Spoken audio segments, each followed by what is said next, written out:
and only Clyde Lewis.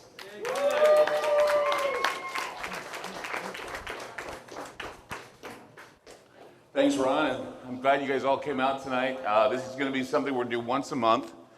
And for old time's sake, I got my old drink that I used to drink. It's called a Model Lemon Bacardi and Diet Coke thing. But I did it because I'm just excited to see the turnout. I'm very excited to be here tonight to talk to you about a few things. Now, the reason why we hold the Ground Zero Lounges is because they're meant for you. When I talk to the listeners, it's just, you know, all over the world, all over the country. It's a little impersonal sometimes for me. And I've always been the type of guy that wants to meet my listeners. And so when the Ground Zero Lounge first started, it was an idea that I get to meet the people that are listening to me, meet the people that support me and are the reason why I do what I do. And, you know, I go on tours all the time. I go to places like I'm going to Joshua Tree, I'll be going to Roswell. See, that's when I go to them, but I have a lot of people here in Portland that have made me who I am. And you guys all should give yourselves a round of applause for putting me in that position. Give yourself a round of applause. I'd like that. Because it's you that makes this happen, and I'm so glad we had the turnout we had tonight for this. Now, a lot of the time, tonight is just a little introduction, but a lot of the time we do everything from PowerPoint presentations to special guests. When we do these things, we bring in people to come speak sometimes. And the reason why we do this is because when I'm on the air, I don't feel as comfortable sometimes discussing some things. I run them by you. It's almost like you're a committee. It's almost like you're the committee that's going to be listening to me. I'm going to give you something to talk about or think about tonight, and then I may even bring it on the air. I may not. But it's just to see what the overall reaction is. And tonight, since we don't have a second mic hooked up, I'm going to invite you that if I say anything tonight or talk about anything that you have any knowledge of, come up to me. I'll let you hold the microphone and speak. That's another thing we do at the Ground Zero Lounge. We usually have a microphone set up so the listeners can come speak, or we can have a second mic available so they can come up and speak. And so that's another thing we do too. But this is an introductory thing. This is something, I'm very glad you're here for the inaugural of something that's been on hiatus for a long time. So the rules of the Ground Zero Lounge are this. If you have something you want to say, raise your hand. If you have something you want to, you know, if you want the microphone from me, this is also going to be your soapbox to share some things, you know, with me and other people. So get a feel of what the overall people believe, what they know. I love being on the bus. I love being on the train talking to people. And I have no problem talking to people, ask them what's on their minds. It's another reason why I do the Ground Zero Lounge, because it's important to hear what you have to say. It's feedback. It's kind of like you're my consultants. Because who better to consult me than those who listen to me? And I'm more open to that. So I guess without further ado, I'm going to get to the point of why I'm here and what I want to talk about with all of you tonight. Tonight is a blue moon. Tonight, it'll be a blue moon where Mars will be right near it. And for people who are into the zodiac or into the Mazzaroth, that's an omen for something huge that's about to go down. Whenever you hear the phrase once in a blue moon, it just means that it's rare, because blue moons are allegedly rare. They're not rare, but they certainly are rare when you see a configuration of planets like Mars and Neptune and Jupiter and all the planets that basically rule us. And I'm not saying that planets themselves or the moon itself is guiding us or changing things we are, but psychologically speaking, we are affected by how the stars are aligning. We're affected by how the moon is in the sky because of electromagnetics. The moon, when it's full, you talk to a fireman or you talk to a police officer, and they'll tell you that the emergency rooms are full, and there's a lot more going on with the emergency rooms during this time. It's because the full moon actually works on things. That's why they call it lunacy. That's why they call it lunatics, because the crazy people often act up when the moon is full or when there's something going on in the alignments of the planets and the moon. I was reading today a story about a witch who was saying that something is going on and everybody can feel it. And with the blue moon in the sky, we have every reason to prepare for something that is coming. Now, you know how I feel about giving dates. I don't like to give dates of doomsday. I don't like to tell you that the world's coming to an end because that'd be too easy. It's not that way. But what does happen is that there are a number of things that align and a number of chess pieces that move, and it's all done and it's planned that way because that's how things operate. Franklin Delano Roosevelt, our president of the United States, once said that if it happens in government, it was planned that way. There is a plan. Those plans are there. People want to be in on the secrets. Big things are being planned, and this is my way of getting the secret out to you before I take it to the air, if I take it to the air at all, because I always worry that we get that little phone call from the CIA like I did the time I started talking about North Korea, telling me, hey, back off. But you know what's really funny about those CIA calls I get? It's really funny about those other calls I get. By the time they talk to me about what I'm saying, I always say to them, I've said all I need to say. I don't need to say anymore. I've said all I needed to say. That doesn't happen that often. I don't want to get all cloak and dagger on everybody, but the thing is that, you know, when you're in a position like mine, you do wind up getting calls from time to time from intelligence agencies or alphabet agencies saying you're getting too far. Sandy Hook was one of those occasions. And believe me, what I said about Sandy Hook was so misunderstood by both the media and other people that I just don't want to talk about it anymore, because it just seems to me that people tend to want to read between the lines about what I say when I'm very direct about what I say, I believe. And if I'm not that direct, I always ask, well, what is it about what I said that you don't understand? What am I not making clear? I just want to be clear. I just want to be understood. And so the Ground Zero Lounge is just another way to do this. Another way I do it, I have books. I brought my books tonight. If you want to buy a book, it's available. I have a magazine, Paranoia Magazine, I think it's there. Is Paranoia there? Yeah. The article I wrote in Paranoia, it's there. It's also available. Other things over there too. We got bumper stickers and mugs and everything else. Yeah, I merchandise. I have to. It keeps this going. A lot of what I do is independent. That is why I can say what I say, okay? Don't have time to say it on the air because people tend to think that if you're in a position like this, you're probably just making money hand over fist, when in reality, it's an investment of my time and my character because I care. I wanted to be a weatherman when I grew up. I went to school to be a weatherman. I decided I didn't want to be a weatherman because weathermen don't get any respect. I mean, come on, if you preach to the people out there that you're going to make it rain or the sun's going to come out and it still rains on their parade, you're the worst person on the planet. What I do is I am still a weatherman. I'm a storm crow. When I see the storm forming, when I see things happening, I warn people. Now, that doesn't mean they're going to happen on cue, but they eventually do happen because I don't say things. I don't know how the outcome's going to be. It's just the idea that I hear things, I want to share them with you, and that is why we're here tonight. So let's start with the sharing. How many, by a round of applause, remember that there were 2 Russian planes that were buzzing our Navy's aircraft carriers in their battleships? By applause, by applause. You've heard this, right? Now, it would be the reaction for those who are listening to the mainstream narrative to say, fuck you, Russia, what the fuck are you doing? I hear that all the time. Clyde, what the hell are you talking about? You sticking up for Putin? I go, yeah, I am. You know why I'm sticking up for Putin? Because Barack Obama, the man who has the Peace Prize, is basically saying some things and doing some things behind the scenes that I think you need to be aware of. Now, I always get the story that Barack Obama is going to suspend the election and that we're not going to have anybody elected. How many in this audience tonight believe that Barack Obama is going to suspend the election? By applause. A couple people? Yeah, don't be worried. I mean, we're among friends, so if you think he's going to, I want to know. You know, that's a conspiracy theory that I kind of put on the back burner, and the reason why I do that is because I don't know if it can happen. I don't know if it will happen. I don't know if the crisis will be great enough to have it happen. But here's the deal. Look at the selection of people we have to vote for.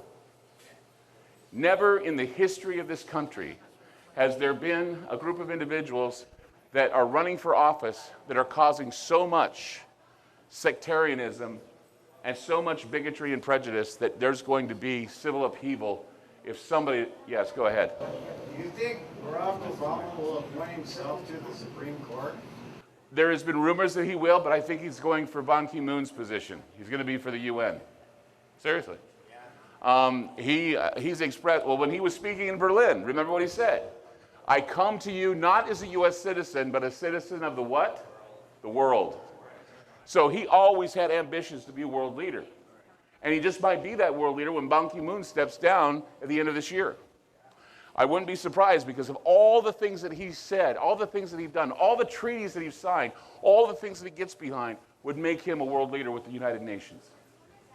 Now, it could go either way. I'm not saying it's for sure. Everything I talk about is possibilities. Sometimes I'm right on, sometimes I'm not, but most of the time I am because I see how things go. I see patterns in things. But I want to tell you now, there are things brewing in Europe right now that you need to be aware of, and if they're brewing in Europe, you're going to be affected by it. And things are so bad right now in the European Union and in England that 4 days ago, we almost went to war with Great Britain. Now, I know you're not going to hear that in the mainstream news, but there was actually an emergency meeting with the Queen and with Barack Obama and several other people saying that England wanted to break away from the European Union.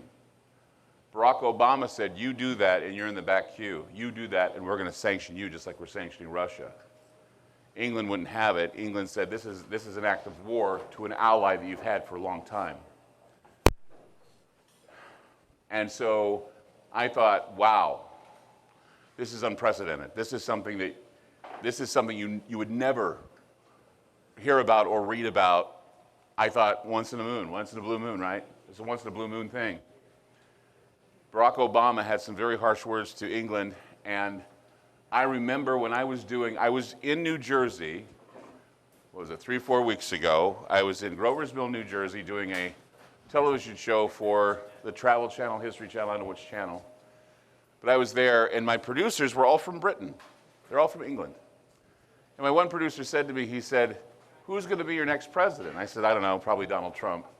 He says, yeah, I think that's what we're thinking there in England, too. I said, but then again, I said, you know, it may be Hillary Clinton because it's the devil we know. And I said, I just don't throw my hat into the ring of politics. And he said, well, England is a little worried about who we choose because Barack Obama is betraying us. I said, how's he betraying you? He says, well, we want out of the EU. We've wanted it out for a long time because we see them as the evil empire. He's stepping in and telling us we have no business doing this and we should stick with it.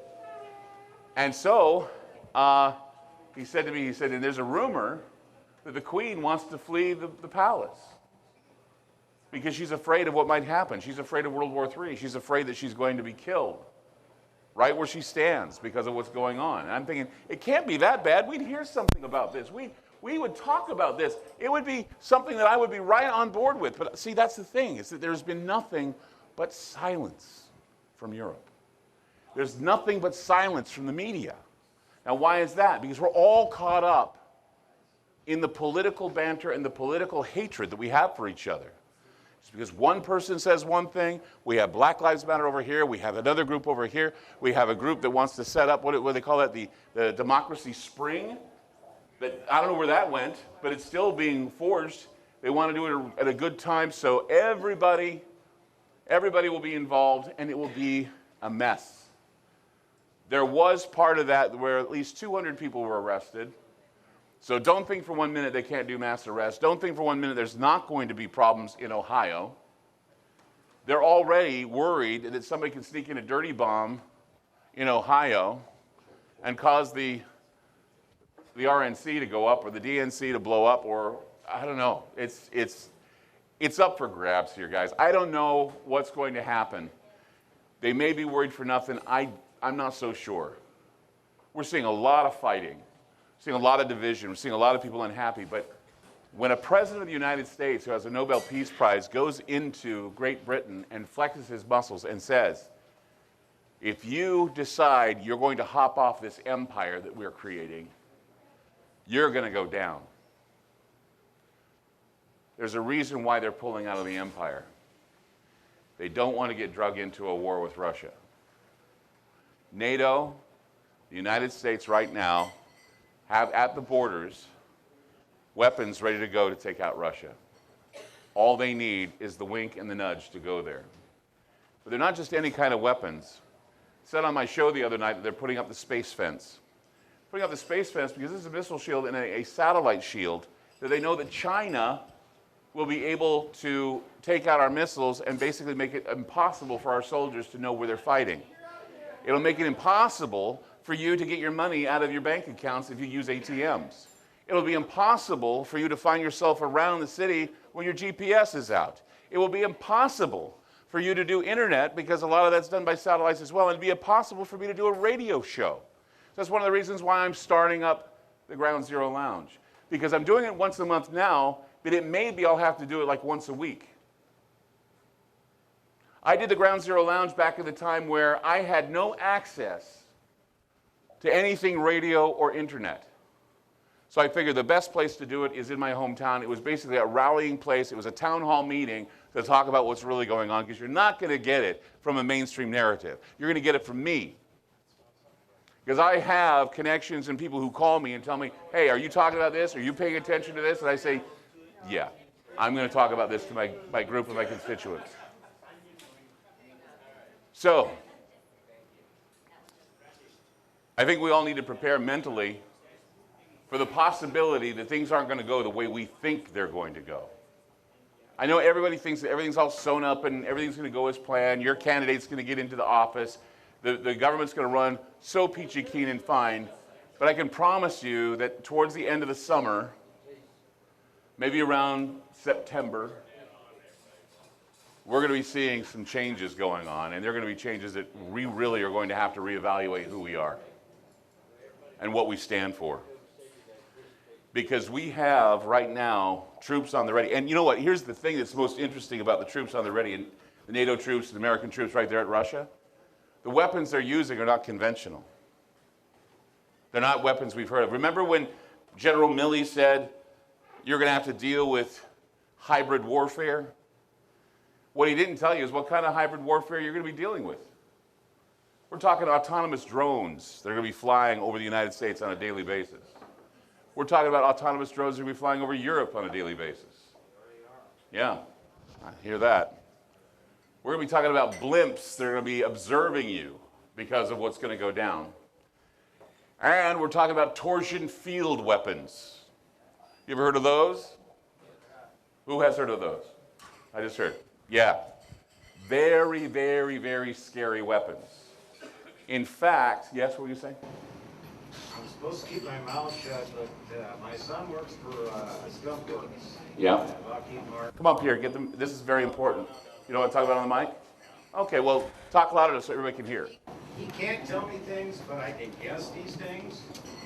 And yeah, it's like 20 years from now, they might let us see what's going on, but you can imagine anything that's going on. They've done it. It's already done. They have robots that cut their limbs off and then go to a 3D printer and make this stuff and then reattach it. It's not necessarily the stuff works, but it's the technology that's available today, and people don't understand this stuff. And that's why I've said on the air that what really irks me about the political climate in this country right now is we have a future president that's going to be sitting in the White House, and within 4 years, many of you are going to lose your jobs to robots. Sorry to tell you, you're going to lose your job to a robot. 1 in 4 workers at Amazon are robots. Amazon hires more robots to do the job than human beings. Human beings are there to observe the robots. McDonald's, they're starting robots. Wendy's. In China, robots now are at your Kentucky Fried Chickens. And they take an order and they bring it to you, okay? In Switzerland, the robots have already taken over with trucks that are driverless, trains that are driverless, okay? Cabs that are driverless. You know what they have to do in Switzerland? They have to bring the floor wage, and I've talked about that too, where they're paying every person who's been put out of work by a robot $2,699 every month for doing absolutely nothing. So that you don't start rioting and, Right. They need to keep the economy going. They don't want people to riot. It's the robot rebellion, and they don't want a robot rebellion. So to keep the robot rebellion from happening, they go into something called emergency socialism. You want to know why socialism is a topic now in our election? Because it's going to happen here when our innovations take over our jobs. Only if we let it. Well, you know. No, you can't No. let socialism happen unless you let it. I know. But do you think, I mean, you're right. Yeah. You're right. I wish I could leave it there because that's a brilliant statement. Well, I guess I can. I'm done. Have a good night. No, I'm just kidding. No. You're just ruining the whole show. No, no, no. No, I'm just kidding. I'm just kidding. No, I mean, you're right. It could only happen if we let it. We are only governed the way we're governed because we give consent to how we're governed. Absolutely. There you go. Damn you. Vote the bastards out. But, have you ever noticed something, though, that's really unfortunate about living here now? You could have a decision, you get together with a bunch of people, you can petition it all, and you know what they say to you? Fuck you. We're going to do what we want. Absolutely. How do we beat that? How do we beat a Congress that doesn't give a shit about what you think? How do we do that? The people that are there. Do we rebel? Do we rebel? Well, yeah. You vote out the people that stay there all the. But what if they ignore you? What? I mean, what are we going to do then? Ignore the voters. What are we going to do then? See, the voters keep voting in the same people. Yes, I agree with you. I agree with you. And Same shit, different day. The only way you're going to change it is you vote them out. So I tell you what, why don't we go to each and every one of them? I'll have you stand there and you just go, get the fuck out. You bastards, I'm going to... How about a baseball bat? I'll bring the baseball bat. We'll beat them senseless. What? Oh, yeah, we can have Donald Trump just go, you're fired. I don't know. Voters are the ones who create the problem. Send them to Canada. That works. Yeah, send them to Canada. The dead voters, man, those, you gotta count them in too. Oh, yeah, the dead voters. I forgot all about them. And the ones that can't pronounce, well, yeah, we'll forget. You can't even pronounce the word vote? Yeah. Whatever. I guess vote's the same in Spanish, right? Vote? Vote? Not in California? And again, you look at the borders of Oregon, you think you are in California. Yeah. Thank you, Portlandia. Thank you for coming in and fucking everything up in this town. I can't get a place to live because of this damn, this flocking to Oregon thinking that the 90s are here.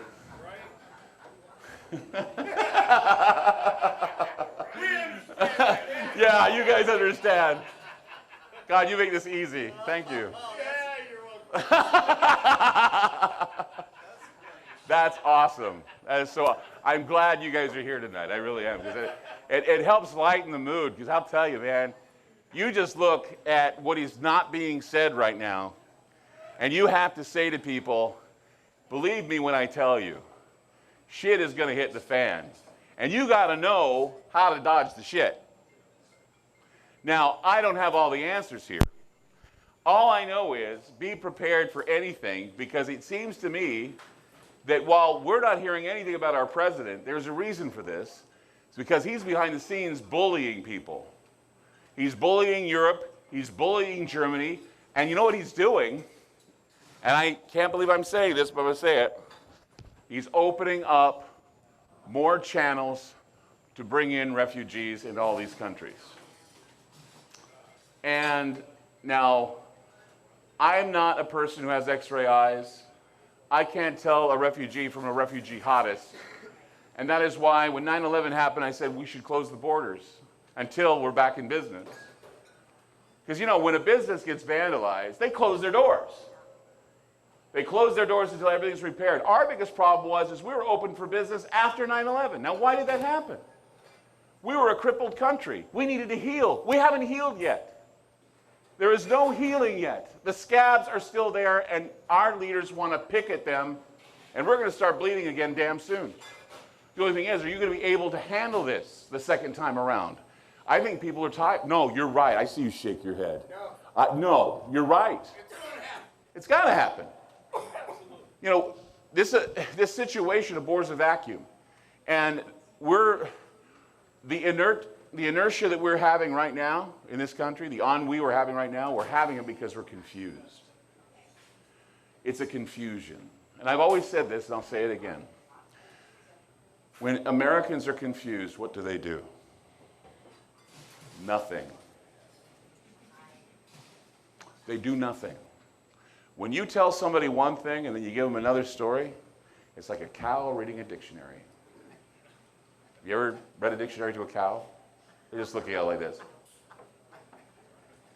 And that's exactly how Americans look. It's the deer in the headlights look. It's the, I don't give a shit. I don't care. I really don't care. I'm just gonna sit back, I'm gonna watch my TV show, drink a beer, I don't care.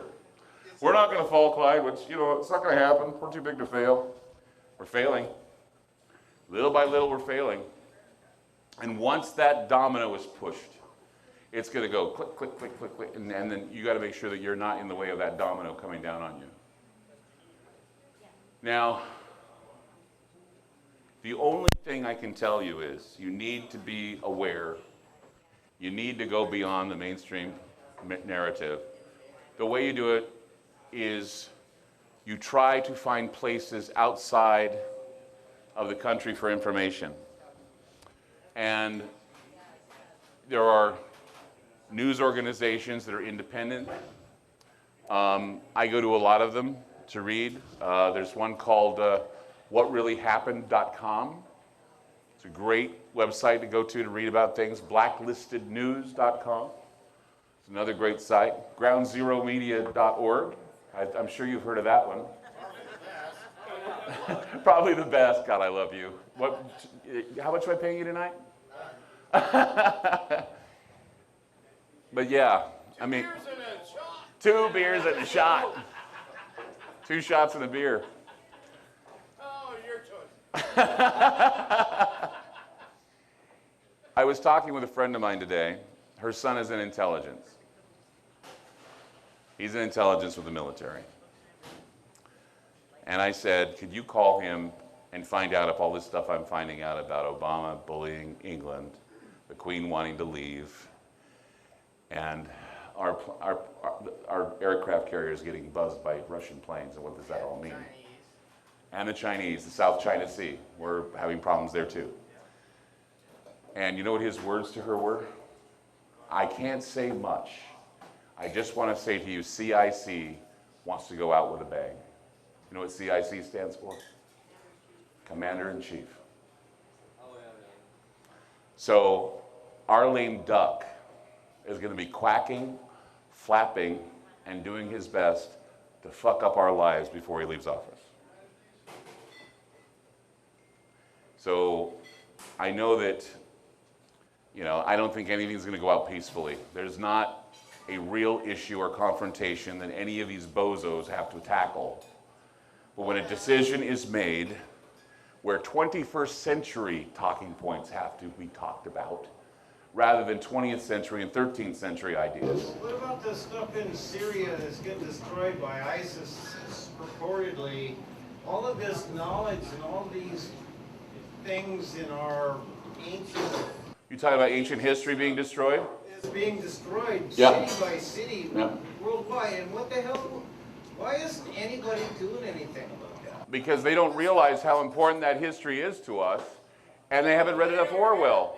Yeah, they don't care. You know, look, if it's in the sand, if it's in the sand with a camel, they don't care. I get the point, they don't care, but why aren't we doing something, we as a world, why aren't we doing something to stop this shit from happening? This is important stuff to us. He who controls the past controls the future and the present.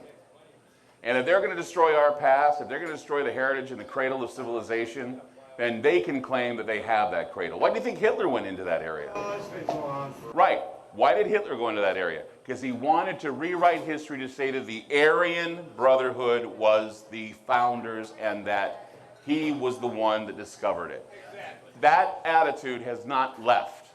So we don't want to find out that we originated from Africa. We don't want to say that the cradle of civilization is in a place where we think that the religion is of the devil. We don't want that. We want to be the ones that control history. We want to be the ones to rewrite history. We're an empire. In World War II, we fought against empirical tyranny. We said no empirical tyranny. And what did we do? We organized the United Nations. The League of Nations was proposed by Woodrow Wilson. You know how far that went? And Woodrow Wilson told us when he established the Federal Reserve, and then when he did the League of Nations, or attempted to, he said, I just want to confess that I tried to fuck up the United States of America. This was on his deathbed. I don't want to tell you, but you know, I just decided I want to be president so I could fuck you all. Worst president in the history of this country. Worst president in the history of the country. Who is the first? Obama. You think? Yeah. Okay. Nixon was good until he got caught. Carter. I actually voted for Nixon because he gave us, it was the generation where they gave us the right to vote, and that asshole got us into more shit than anybody else. Yeah, he did. He did. Oh, and did you see that they're going to be doing a HBO documentary on Johnson? My God. I hope Cranston, he looks good. He looks like it. I can share with this to you because I can't share this on the air, okay? You want to hear a story about Johnson that I've had confirmed in at least 3 sources? You ready? So when Kennedy died, I don't want to gross you out. You guys want to get grossed out? Yeah, come on, put it out there. Okay. I warned you. So what was I don't know, if you guys know history, which I hope you do, in Washington, there was a rumor going around about Johnson. You know what it was? He had a big one. A big Johnson, okay? I mean, pulling on the ears of the dog was one thing, but pulling on his Johnson, that's another thing, right? Huge Johnson, that's what they said, right? So we all know that how Johnson felt about the Kennedy boys. He hated them, despised them, right? So when Kennedy was shot, I'm sure they're going to show that Johnson was just all heartbroken about that. You know, oh my God, he's dead. Oh my God. Oh my God, that New Deal that I was thinking of, oh no, it's a stupid idea.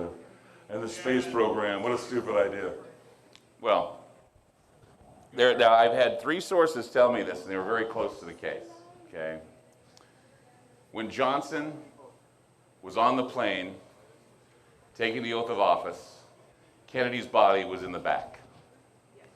Johnson came back to the casket, he opened it up, whipped out his dick, shoved it in his face, and says, all right, who's president now, Jack? Close the lid. I've heard that he either put the dick in his face or whatever else you do with a skull. I'm like, so, oh my God, this is going on the internet. I know it will. This is a YouTube. You got to give me a hand for that. Because it's going to go on the internet. It says Clyde Lewis said that Johnson's skull fucked Kennedy. It's going to go all over the place. I heard the rumor. It was a rumor. It's a rumor. Okay? I don't believe that Johnson's skull fucked Kennedy. But then again, we can talk about it, right, guys? Huh? Yeah, okay. We're in a bar. We can talk about it. You're the historian. You'll remember that, right? So you confirm it? You're not confirming it? You neither confirm nor deny, right? Johnson got his Johnson. No, he got fucked by history. He got fucked by who? History. He got fucked by history. That's true. He did get fucked by history. And the rocket's red glare. Exactly. Oh my God. Yeah, I'm thinking about rockets. Johnson's rocket. Anyway. All right, here you go. All right, how are we doing on time? I'm having too much fun. How are we doing on time? Oh, man. So, it's a 1:45. Hope you're having fun at the lounge. You guys having fun at the lounge right now by applause? Okay. I'm really letting my hair down tonight. I don't know why. I just feel like I'm among friends, so I can talk about this stuff.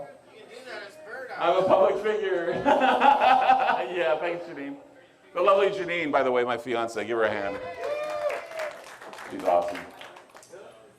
What was I gonna say? Oh, I got to tell you this story. I always tell it to people who are conspiracy. Do you guys consider yourself conspiracy theorists, or do you like hearing conspiracies?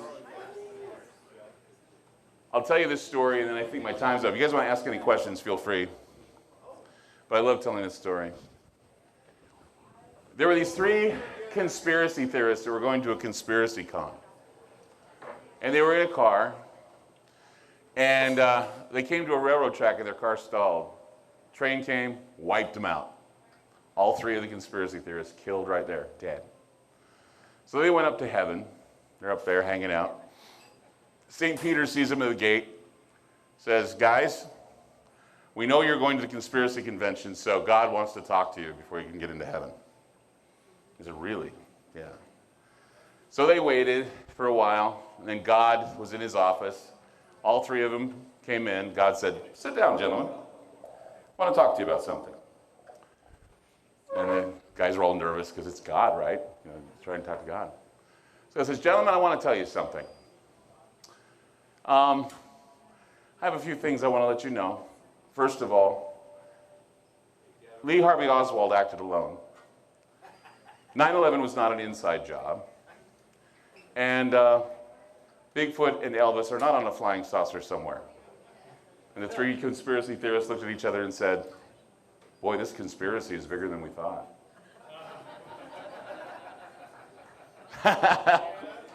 Yeah.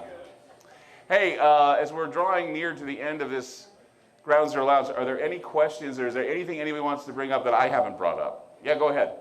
Okay, U.S., Iraq, Stargate, did they find one? Is that really why we went there? I mean, obviously, we need to get rid of Saddam, but... I would say yes. Did they really find? Yes, yes. Did they really find? Let me tell you something. How many people know the Bible? You know the Bible, some people? Do you ever remember that story about the furnace that Nebuchadnezzar had? And how they threw those guys into the furnace, and they said that they disappeared, and they came back unburned. They weren't burned.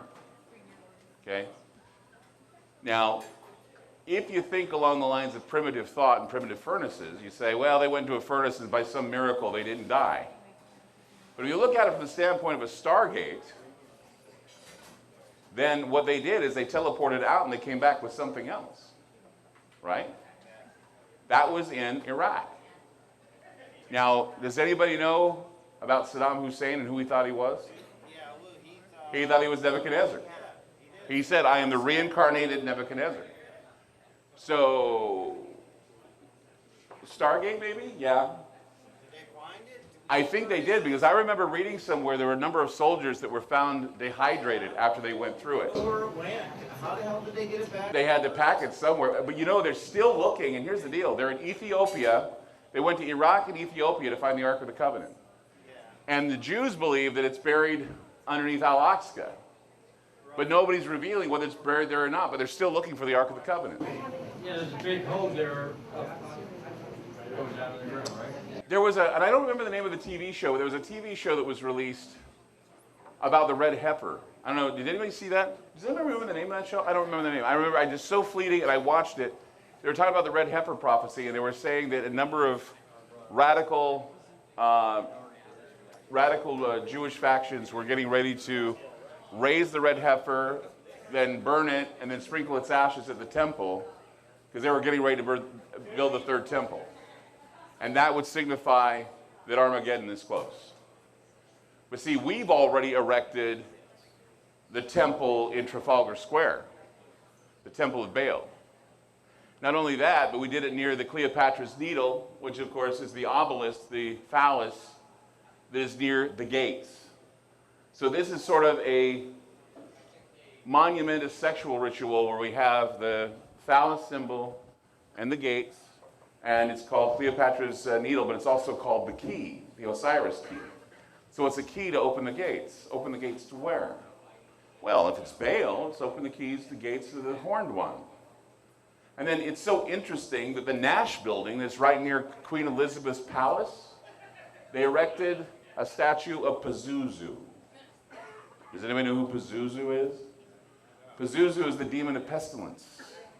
He's the demon you saw in the movie The Exorcist, the winged demon. And he's standing there at the Nash building, and everybody can see him, and no one knows why it's there. But why now are we focusing on erecting these demonic statues? In fact, in Oklahoma, they're going to erect a statue of Baphomet. And that Baphomet is going to have little kids surrounding him. He's another incarnation of the devil. And you know what I thought of when I saw that statue? That scene in Childhood's End where Corellin comes down as the devil, and these kids are all standing around him. That symbology, that symbolism means something. I mean, we are opening up and entertaining the idea that we can unleash greater demons now than we've ever released in any epoch. There are magicians and all kinds of people working their alchemy. And it sounds crazy, but it's not what you believe. It's what they believe. And if they believe that Cleopatra's Needle is going to open up the gates of hell, and whoever walks through those gates is your Antichrist, who's going to question it? But they're not gates of hell, though, is my point. It's What- just like what they're messing with the CERN, right? When But why aren't they gates of hell? well, they're not gates of hell, it's gates of different dimensions. It's just like Well, but CERN, of course, is scientific magic. It's the blend. this is just different because they just have different means. Okay, but what's the difference between what they're doing with that needle and the gate there in Trafalgar Square? What's the difference between that and what Crowley did when he tried to summon that alien named Lamb? What's the difference between that and what Jack Parsons did with L. Ron Hubbard in the deserts of New Mexico when they tried to bring something else in? What's that? They're trying to still sit there and get to different dimensions because they already proved there are other dimensions that exist. Yeah. So then maybe that was the way back in those days to get through different dimensions. When I bring up CERN, and that's another thing I want to bring up with you guys, something is going to happen, and you guys, I want you all to be a part of it. On July 4th, I am going to be a part of a demonstration. What is it? July 5th, sorry. July 5th, the day after Independence Day, I am going to be involved with an experiment with Marshall Barnes. Remember when Marshall Barnes was on the show? Anybody? He was a physicist who said that he has created or he's invented time warp, or he's invented warp drive, time machine. He's coming to Portland for you, and he's going to demonstrate how he makes a vortex, how he makes a Rosen bridge. He's going to show us how he can bend light to go into space into multiverses. And he's going to project an image of me, and he's going to send me into the multiverse. So where's this going to be at? Probably, we're working on either OMSI, or we're going to work on it over at the Skype lounge, or the Skype studio. And so he wants a lot of people to be there because his demonstration is going to be unique. But creating a small wormhole, and you're going to be watching things going into the multiverse. You don't want to be next to it? Yeah, you have your guy do, oh, wait a minute, the aliens can see my hand over there at Planet Zagreb. No, that's what I'm wondering, is if the image of me is going out into the multiverse, who's going to see it? And are they going to go, here is our new god. He's a hairy man with a big voice. I see. Thank you. And wears glasses, yes. This is my Clark Kent phase. This is where I'm Lewis. Hi, I'm Lewis. Lewis holder of the 13th. Lewis Clyde holder of the 13th. And then when I take them off, I'm Superman. I'm Clyde Lewis. Anyway. So I'd like you all to be there because this is going to be a big deal. In fact, we're talking Tonight Show big deal, hopefully. You know, I don't know if I'm going to wind up on the Tonight Show. I don't know, but they're saying that this is going to be the biggest thing Ground Zero has ever done. And having a real physicist telling us that he's going to demonstrate time warp, a real physicist. A real physicist. Not some fake guy I picked up near the dumpster. I'll be a physicist for $20. No.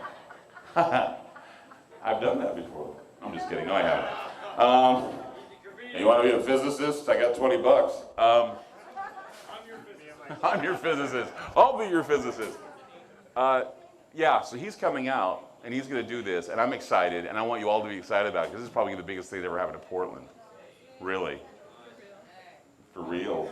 What's the dates on that? July 5th.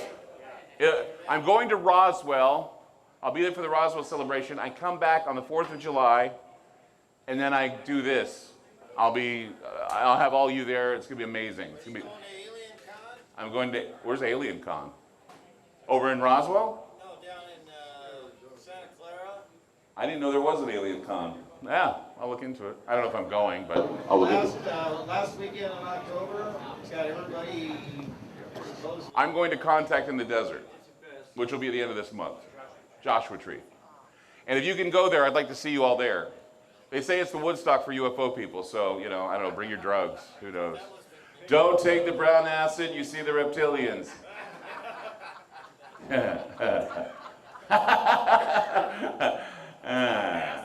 What's that? Don't take the mushrooms. You'll go up in a spaceship, man. With a peyote. The peyote, man. All right. So I'm out of time. What did you think of the first Ground Zero Lounge, guys? After a long time. I want to thank you all for coming out. Well, you have a question? They only give me an hour. And then you guys can all drink and eat, and then they're going to have karaoke, and then you get to hear me sing. We got books, magazines. And we got books, magazines, and things you can buy, and I'll sign stuff. Okay, cool. I'll sign things. Can you take questions off the record? Yeah, what do you want to know? Off the record. Oh, you mean backstage? You need a backstage pass for that. I only give them to hot women. I'm just kidding. Gosh. What? Oh, stop. I'm spoiled with my fiance, so I can tell when you're faking it. I really can. Oh, baby. I heard that. That's amazing. Thank you. Hey, thank you. This is one of my favorite bars. It's been Janine and I come here all the time. We love the karaoke. We love to party. We love to have fun. So, drink up, guys. Stick around, because when we karaoke, it's going to be cool as hell. I promise you. I promise you. And I want to hear you guys sing, too, because that's what it's for, is to sing and have some fun. So let's have some fun. Come on by. I'll be here signing stuff and everything. There is a small charge for the things that I'm buying and selling. I want to warn people. Say, I thought I could get this for free. Well, no, it puts me through college. Because I'm stupid. Anyway, thank you all for coming out, and be sure to come by and say hello. I'll be sure to talk to you, so take care.